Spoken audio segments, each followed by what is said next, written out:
tech enthusiasts. Today we will be delving into the world of chat application, and we have got something truly groundbreaking to share, which is end-to-end chat app with unique twists.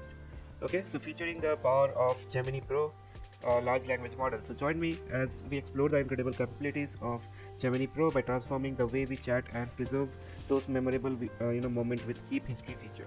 Okay, so this Gemini Pro, which is basically pinnacle of image recognition technology, is about to revolutionize your chat experience. Okay, so this will be first application. So in this video, and one more thing guys, so I'll be breaking down the whole application that I have shown in the demo into multiple pieces. So in every video I'll be completing one different sections, and in the last video we will be merging all together in just one app. Okay, so let's get started. So imagine a chat app where your conversation and are not only text based but also enrich the power of visual communication. Like Gemini Pro allow you to share and interpret image seamlessly within your chat, so that is also part of this project. But here's whether where it's really get interesting, that so we will be keeping all the history features. So with Gemini Pro, your chat history become more than just a string of messages, so it become a visual journey. So if every image you share, every moment we want to capture will be preserved in easily accessible and visually appealing format. So no more scrolling through endless text, instead relieve your conversation with a glance.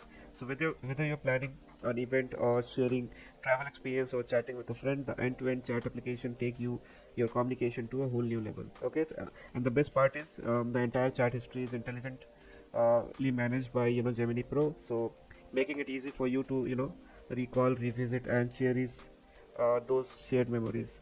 So let's get ready to redefine our chat experience. So let's get started by developing this app. So just one thing guys, so if you enjoy this video, so don't forget to like, share, and subscribe for more tech innovations. Until next time, let's develop this app. Okay, so there is two thing here, so two files. Basically the first is environment file where I'm keeping my Google API key, as you can see here. Okay, the next thing is what all library that is needed for this project. Okay, so we have two file currently. Now the next step is to create the virtual environment. So go to terminal, click new terminal, and here you can see inside the folder, current folder, you have to create the virtual environment. Okay, so let's create that. So conda create venv python equal to 3.10. So python 3.10 make sure that all the library that we are using doesn't have any conflict related issues. So all of them are supported by 3.10, so it's easier to build this application on python 3.10. So that's the reason of choosing that version. Okay, so as you can see, we have installed our virtual environment. Now what you have to do is click this plus button, so it will create a new PowerShell. Okay, and now let's write conda activate venv slash. Okay, so it will activate our virtual environment that we have installed. So you can see while installing the environment, it has created a folder, and here all the libraries are there. Okay, so okay, so there is some issue. So this happens when the ID is not refreshed, so you can just click it again, and let's activate the conda environment in the new one. Okay, so conda activate venv slash. Okay, so you can see that the environment has been activated. Now let's install whatever inside this requirement.txt. So for that we have to do pip install our requirements.txt. okay, and it will install all of it.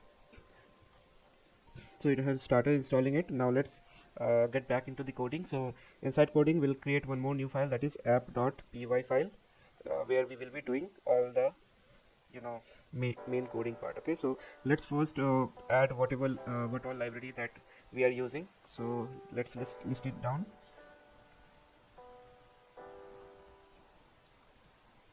Okay, now let's first import env. So it will be from .env import load .env. okay, now the next thing is we have to import streamlit also. So import streamlit as st. Then we have import os,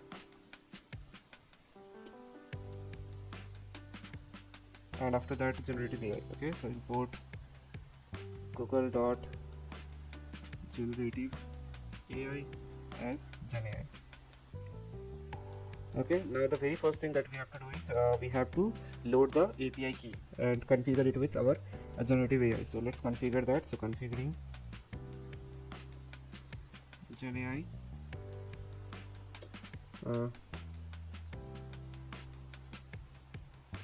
API key. So to do so, we have to first load all the variable that we have defined, okay, which will which can be directly read from this load.env function, and after that we have to configure the the key. Okay, so genai dot configure, and here we have to pass the API key. Okay, so inside that it take argument that is API key, and here we have to pass os.getEnv, the name of the variable that we have defined. So it is Google API key. Okay, so configuring the Google API key is done. Now what next we will be doing is we will create a function which will help us load the Gemini model as well as its response. Okay, so let's load the Gemini model and its response. So let's name the function def get response, and here we will pass query. Okay, so model equal to genai dot generative. So we are initializing the model here. Okay, and here we have to pass the name of the model, so Gemini Pro. Okay, next thing we have to do is let's bring the response, okay, by passing the query. So response equal to model dot generate content, and here we have to pass the query. Okay, and after that we have to return the response as text format. So for that we have to write dot text. Okay, so next thing is let's initialize the Streamlit application.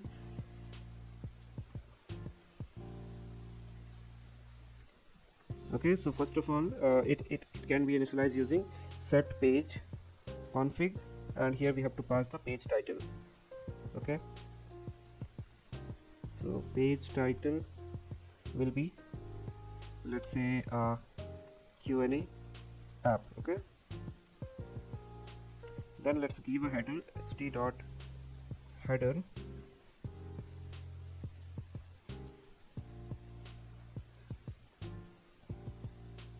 Q&A chatbot.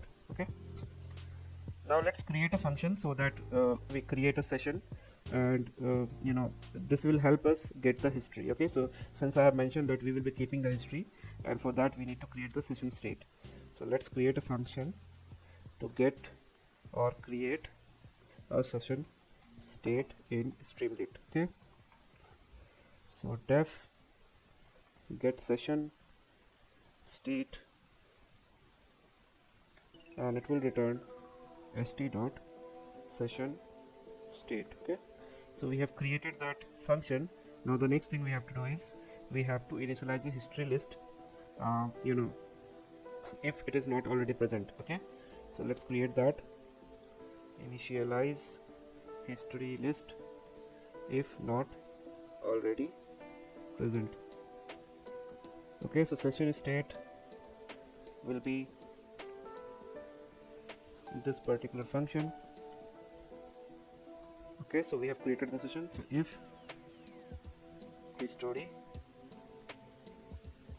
not in session state, then session state dot history will be empty. Okay, then let's create an input query where the user will be giving the input, creating an input field in the UI. Okay, so input query equal to st dot text input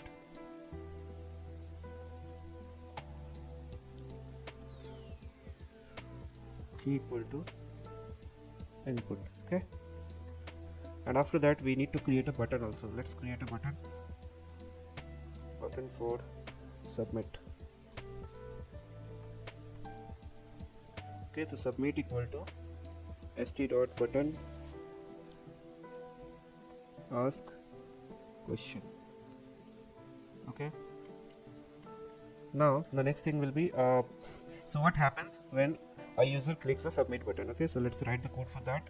When button is clicked, okay, so if submit, so that time it will make submit equal to true. Currently it is false. Okay, so response equal to get response, and here we will be passing the input query. Okay, now we need to append the history to the session state. So to do so, what we have to do, session state dot history.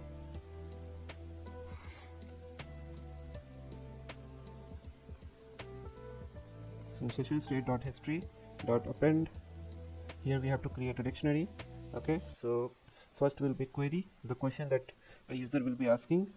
Okay, and it will be stored in the query. Okay, and then next is what is the response that the AI has give. Okay, so response will be stored in response. So that's the whole thing, and after that what we have to do is we have to add the query response pair to the history. Okay, so let's do that. Add the query response and print. So st dot subheader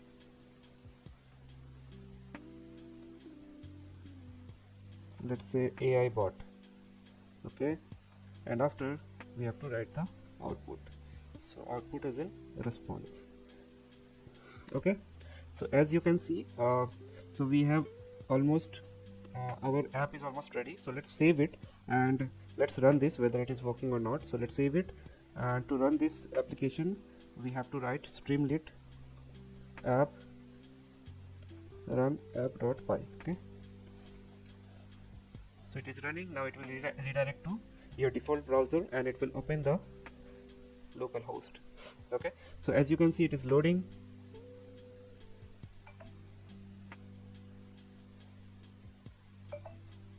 So as you can see, we have our UI ready. So this is like a header that we have set, Q&A chatbot, and you get a area to input your question and a button to get your answer. Okay, so now what we can do is let's add an icon here because it is not looking good. Okay, so let's redesign it. Let's download a logo for it. So Q and a logo. Okay, let's add this. Okay, so save this image, chat app logo. Okay, so now let's add this logo to our application. So it can be set after setting the configuration page. So setting logo here, so we have to write st.image, name of the file it is logo.png, and you can also give width. So I'm giving width as 100. Okay, now save it and refresh the page. So as you can see, we have got our logo and you can see how amazing it is looking like. Okay, so somewhat now it is looking good. Now let's ask a question here. Okay, so let me ask for example, who is Bob Marley? Okay,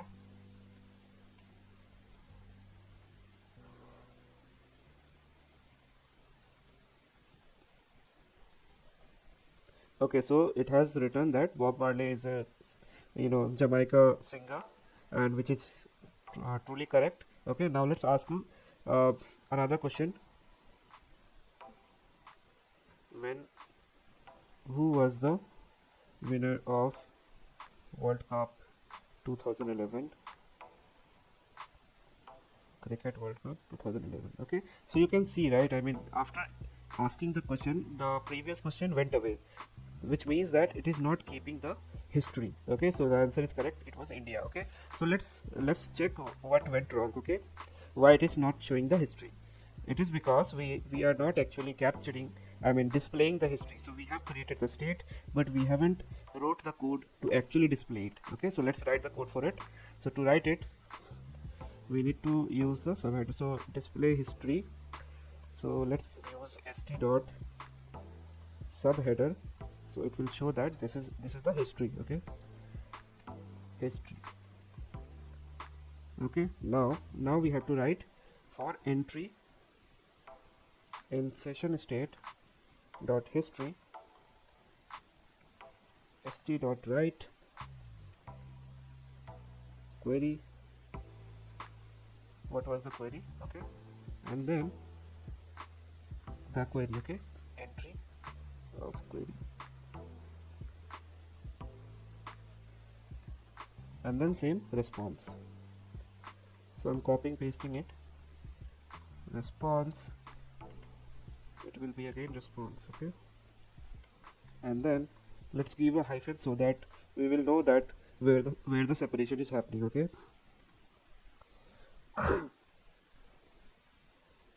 Okay, now let's save it and let's rerun it, okay.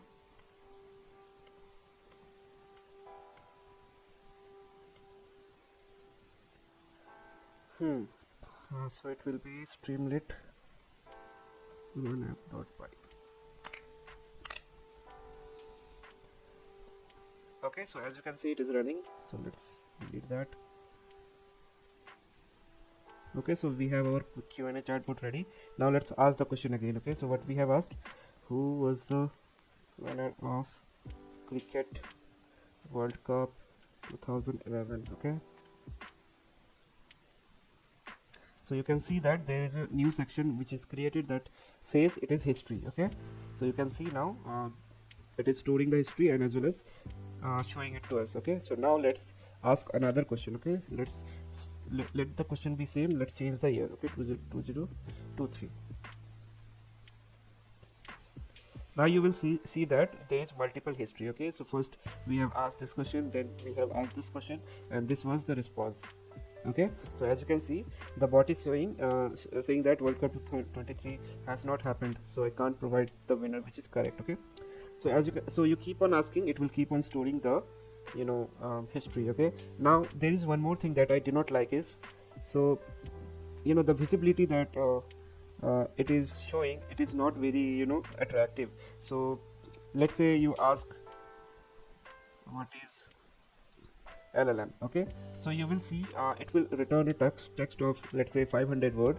So that time it will be very hard to navigate to a particular question that I want to see. So you can see right now the output that it has gave me, it is very huge, okay. So what I want to do is here, so let's add a collapsing feature, okay. So you just have to click that particular query for which you want to see the answer. For that only you can view the answer, and rest of them will be collapsed, so it will just show you the query. So let's add the code for that as well, so that it will make our app more attractive, okay. So let's go to the code, okay. So here we have to add that code. So what we have to do is we just have to modify this part. So let's do one thing. So it will be stay as it is, it will stay as it is, and then query will also stay as it is. Now the response will also be okay. So we do not so let's store these two output of these two line of code, and then use it for this expander feature, okay. So let's store inside a query, okay. So query will be, let's remove this first, query equal to entry of query. Same way, let's store the response, let's make it entry, okay, otherwise there will be issue.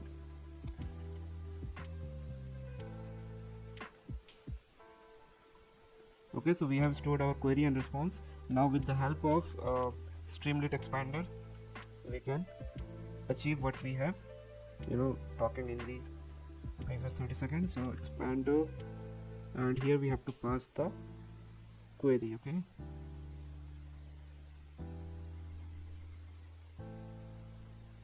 And we are pretty much done. Now we have to write the response. st.write response, okay. So we are done. So let's save it. Now we will be seeing that expander option, okay. So let's refresh this. Okay, so we do not have any history currently. So let's ask a question again. What is LLM, okay.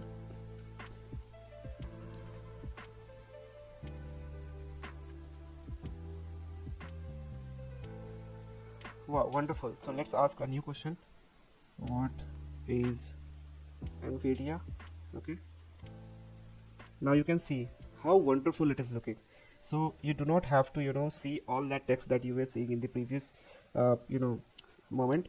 So now it will use the feature of collapsing. So now let's say you just want to see the answer of this particular query, what was the LLM. So now by clicking it you can see the output. Now by clicking it again you can just collapse it. Okay, so this is I wanted to add into this. So now you can see how wonderful it is looking like. So you do not have to see all the text. Okay, so now it will keep the history like this way, and it will be very easy to navigate to that particular query which you have searched 30 minutes ago, 20 minutes ago, like that.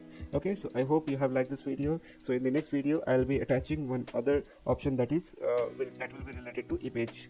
Okay, so we will be using Gemini vision model, okay, for doing so. So let's see you in the next video. Thank you guys.